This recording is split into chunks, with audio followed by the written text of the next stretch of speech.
Hello and welcome. I'm Dr. Jane Renahan, Compliance Consultant at Dental Compliance Limited.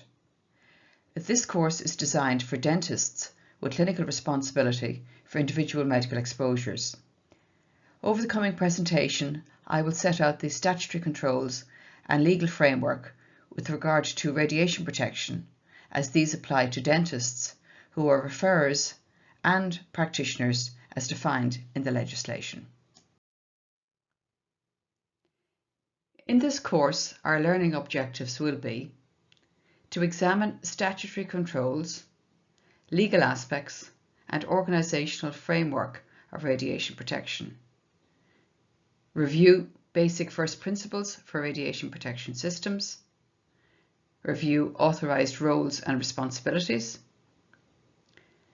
consider the implementation of the legislation in dental practice, and finally, to identify key requirements for the protection of patients, workers, and the public.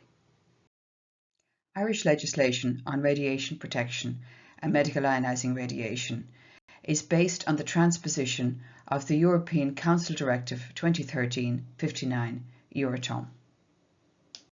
When the EU Council Directive was transposed into Irish legislation, two regulators were assigned responsibility for the principles as set out in the EU directive.